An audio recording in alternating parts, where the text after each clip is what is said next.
Hey, what's going on out there, everybody? I hope all is going great for you out there in your worlds. I want to thank you, as always, for swinging by the channel for a video. It's greatly appreciated. If this is your first time here, I want to welcome you to the Silver Screen Analysis. I'm Anthony DeGioia. I pretty much always talk about movies, and today I'm talking about the newest Eddie Murphy movie called Dolemite Is My Name from director Craig Brewer, coming soon to Netflix and some select theaters as well. This is the story of Rudy Ray Moore, a comedian, rap pioneer, actor, and filmmaker played by Eddie Murphy. This man was basically in the constant search for the proper spotlight for his talent, and he would prove the world wrong when he found it inside of an alter ego he created named Dolemite. Dolemite was a ladies' man. He was vulgar, comical, knew a little bit about kung fu, and would become an icon in the blaxploitation era when his small film simply titled Dolemite hit the masses.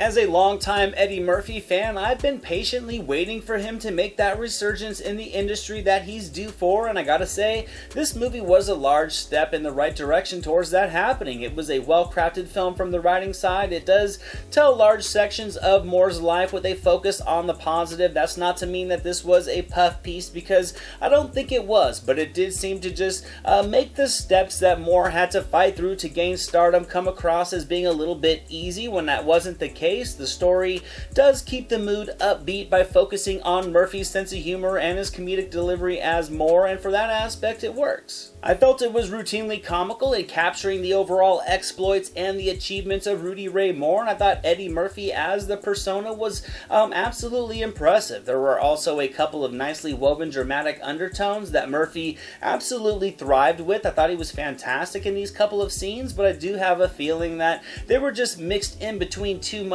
admittedly effective humor just to give the movie or Murphy's performance a large chance come award season. Although I think as a biopic that doesn't necessarily do a deep dive, but instead aims to kind of capture the comedic style of Moore and just the social climate of the era, that it completely succeeds. Murphy was his old comedic self, and it was nostalgic and refreshing at the same time.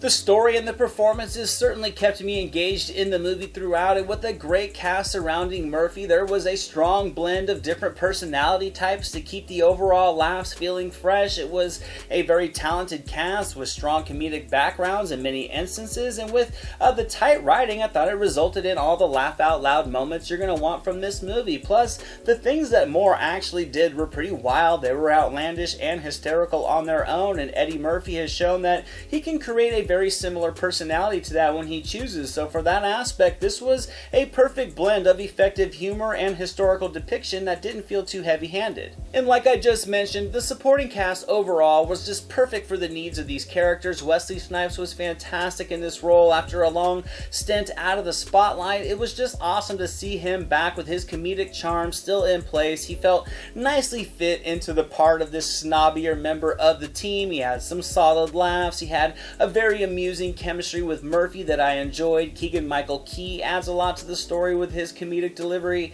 as does Craig Robinson, Mike Epps, Divine Joy Randolph, and Titus Burgess. Overall, everybody gets their moments to just splash their comedic sense of humor into the mix, and it just all blends in together into an appealing comedy that doesn't get stale over the runtime. It has a fun time period soundtrack to add a lot of atmosphere to the story. The production design was absolutely on point as well, with some detailed work on the wardrobes to effectively pull you back into the 70s setting of the story. There was an energy to the cast overall that I thought translated nicely on screen, and while it does run maybe 10 to 15 minutes longer than it needed, the pace is relatively consistent. It could have been a little bit more exploratory into the life of Moore, but as a film that centers on the more known highlights and the humor, it definitely entertains. So Dolemite Is My Name is getting a solid 80% on the entertainment meter. The writing was solid. The performances were just very eccentric. They were lively and loaded with comedic charm that just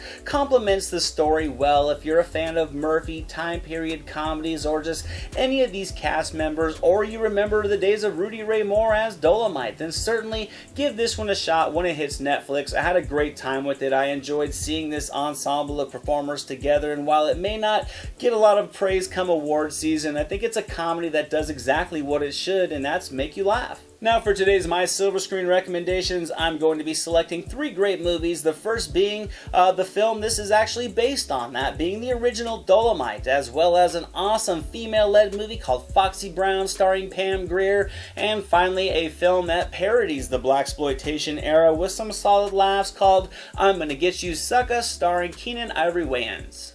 Thank you so much for watching this video, guys. I hope you enjoyed it. If you did, drop it a thumbs up, leave a comment below. I'd love to talk movies with you guys. Share it with your friends, and without question, hit that subscribe button and the notification bell so you can never miss a video. Here are some links to some recent reviews just in case you missed them. All my social media links and the link to our official website are down in the description below, and I'll catch you next time.